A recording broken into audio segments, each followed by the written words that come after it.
अस्सलाम वालेकुम व्यूअर्स, मैं हूं शाकिर सोलंकी। व्यूअर्स, मुस्लिम लीग नून एहतसाब के अपने बयानिए से अब पीछे हटना शुरू हो गई है। मियां नवाज शरीफ ने 2-4 दिन पहले, आपको याद होगा 5-6 दिन पहले मियां नवाज शरीफ ने एक बयान दाग दिया था जिसमें कहा था कि 2017 के किरदारों का जब तक एहतसाब नहीं होगा मुल्क आगे नहीं बढ़ेगा, तरक्की नहीं करेगा और मामला ठीक नहीं होंगे। जिनमें जनरल बाजवा, जनरल फैज़ हमीद, साबिक चीफ जस्टिस साबिक निसार, साबिक चीफ जस्टिस उमर अता बंदयाल और आने वाले चीफ जस्टिस के लिए भी उन्होंने इशारा दे दिया कि इनका एहतसाब होना चाहिए। ये आइन शिकन है और इन्होंने मुल्क के साथ खिलवाड़ किया है वगैरह वगैरह, तो इनका जब तक एहतसाब नहीं होगा। इस बयान के बाद, मियां नवाज शरीफ के बयान के बाद एक तहलका सा, खलबली सा मच गई मुस्लिम लीग नून के अंदर भी और इक्तदारी ऐवानों के अंदर भी कि भाई मियां नवाज शरीफ करना क्या चाह रहे हैं।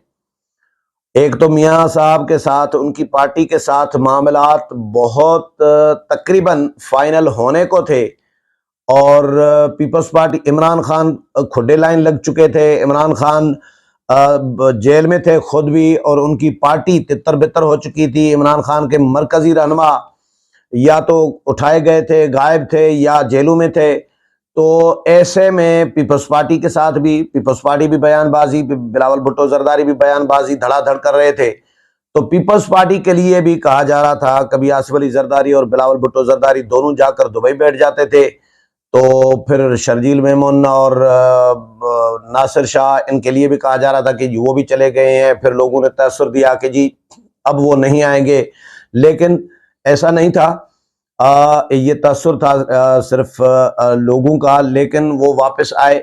आसिफ अली जरदारी भी आए, बिलावल भुट्टो जरदारी भी आए, नासिर शाह भी आए और शर्जील मेमन भी आए। उनके लिए कहा जा रहा था कि वो क्योंकि करता धरता रहे हैं, राइट हैंड रहे हैं दोनों, इसीलिए उनको भी बाहर लेके गए हैं।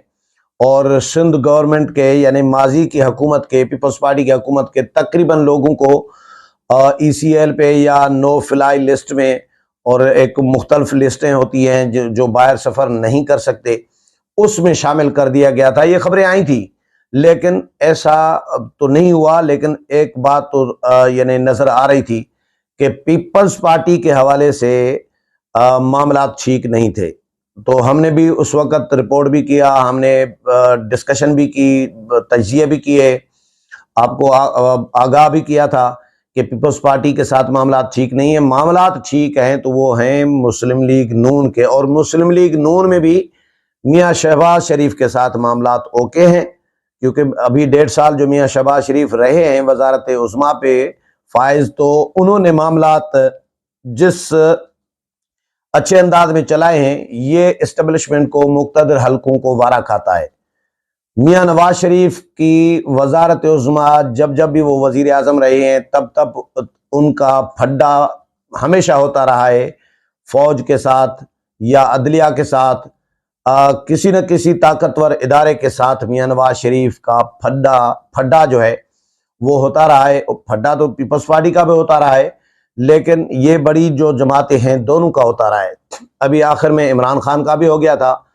तो इक़्तिदार में जो भी सिविलियन हुकूमत आती है उसका फड्डा ज़रूर चलता है। ये इख्तियारात का फड्डा होता है। वजारत दिफा, वजारत खारजा जो, और या वजारत ख़जाना, ये जो वजारतें हैं, 3 अहम वजारतें हैं, इन तीनों अहम वजारतों का फड्डा होता है। एक्चुअली इक़्तिदार की, इख्तियारात की जंग होती है, जिसकी वजह से मुक़्तदर क़ुव्वतें यानी इस्टेब्लिशमेंट और सिविलियन हुकूमत, इनके दरमियान किसी न किसी लम्हे पर ठन जाती है। और आसिफ अली जरदारी के दौर में आपको याद होगा मेमो गेट स्कैंडल आया था, और बहुत सारे और भी इश्यूज आए थे। जाते जाते हुकूमत बच जाती थी, जाते जाते हुकूमत बच जाती थी। इसी तरह ही पर पीपल्स पार्टी ने एढाक पर हुकूमत चलाई थी।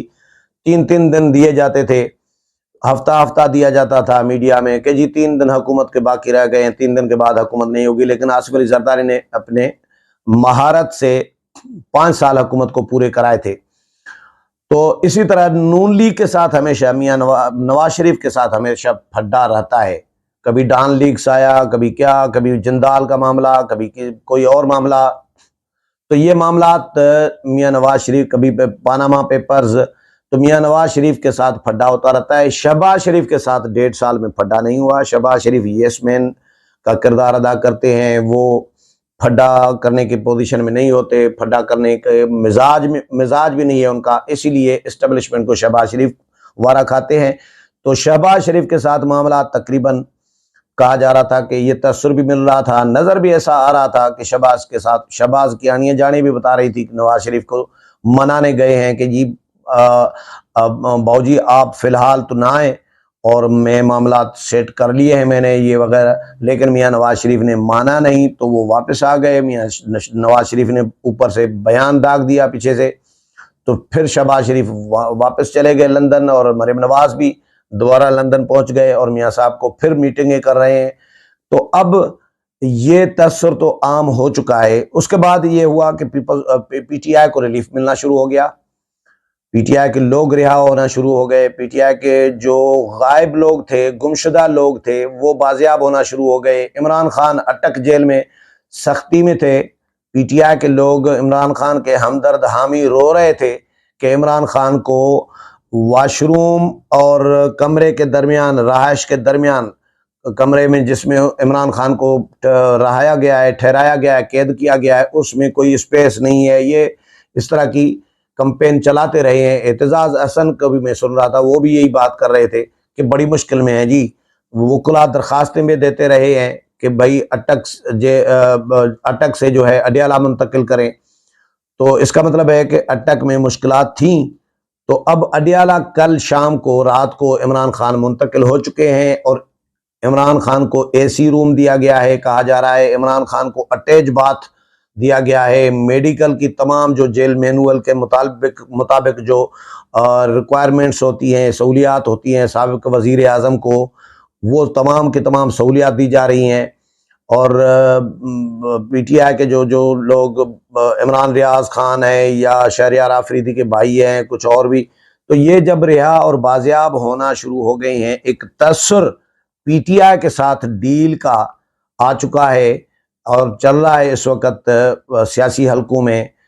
उसके बाद नून लीग अब ऐसा लग रहा है कि पछताने लगी है। पछताने इस सेंस में कि भाई ये मौक़िफ़ जो है, नून लीग को मियां नवाज शरीफ को शायद एहसास दिलाया गया है उनके हमदर्दों की जानिब से भी कि मियां साहब आपने अभी से ये बयानिया एहतसाब का, आपने जिन्होंने आपको इक़्तिदार में लाना है, आपने उनका ही गला पकड़ना है अभी से।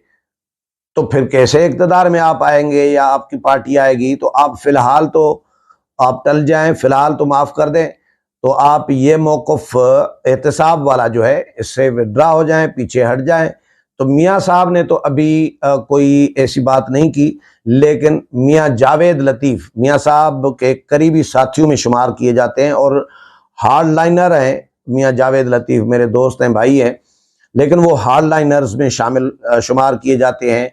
उन्होंने ये बयान दिया है, उन्होंने कहा है कि जी अगर 2017 के किरदारों के एहतसाब से अगर टकराव या खिंचाव की सूरताल पैदा होती है और इदारा ऐसा नहीं चाहता तो फिर इसको साइड पे रख देते हैं। ये अल्फाज जो मैंने मीडिया में रिपोर्ट हुए हैं, जो मैंने पढ़े हैं खुद, क्या जुमला कहा है कि अगर 2017 के किरदारों, यानी यही जनरल फैज़, जनरल बाजवा और साकिब निसार या जो जो बंदियाल साहब हैं, इनके अगर एहतसाब से अगर खिंचाव और टकराव की सूरताल पैदा होती है तो फिर इदारा ऐसा नहीं चाहता तो फिर इसको साइड पे रख दें। लेकिन 9 मई के वाक़यात में मुल्लविस किरदारों और सहूलतकारों को कम अज़ कम कैफर किरदार तक पहुंचाना चाहिए। नून लीग को वैसे उसूली तौर पर मौक़िफ़ यही अपनाना चाहिए था पहले ही।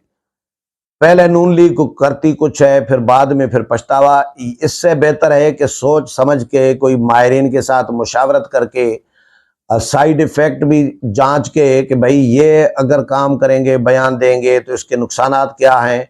अपनी बनी बनाई गेम ख़राब कर दी है मियां नवाज शरीफ ने बयान दे के, तो अब पछतावा कर रहे हैं और मियां जावेद लतीफ़ कह रहे हैं कि भाई छोड़ देते हैं, इसको साइड पे रख देते हैं एहतसाब के बयानिए को। तो मियाँ जावेद लतीफ़ का मौक़िफ़ ये समझा जा रहा है कि ये मियाँ साहब का अपना मौक़िफ़ है और मियाँ साहब की इजाज़त के बगैर मियाँ जावेद लतीफ़ शायद ये बयान नहीं देंगे कि इसको साइड पे रख देते हैं। मियाँ साहब ने हो सकता है जावेद लतीफ़ के ज़रिए ये बयान दिलवाया हो कि भाई हम इसको छोड़ देते हैं। तो नून लीग ऐसा लग रहा है कि अब इस पे पछता भी रही है कि ये तो काम ख़राब हो गया है, काम तो हमने अपनी गेम बिगाड़ दी है, पीटीआई को फैसिलिटेट कर दिया है हमने नादानी में या नादानस्ता या अपनी गलती से पीटीआई को हमने फेवर दिलवा दी है और रिलीफ दिलवा दिया है, अपना नुकसान कर दिया है, अपनी बनी बनाई गेम ख़राब कर दी है। तो अब शायद नून लीग पछता भी रही है और बयानिए से पीछे भी हटना शुरू हो गई है। आने वाले दिनों में देखेंगे कि नून लीग का बयानिया क्या बनता है। उम्मीद है प्रोग्राम पसंद आया होगा। अगले प्रोग्राम में फिर मुलाकात होगी, तब तक इजाज़त चाहता हूँ। अल्लाह हाफिज़।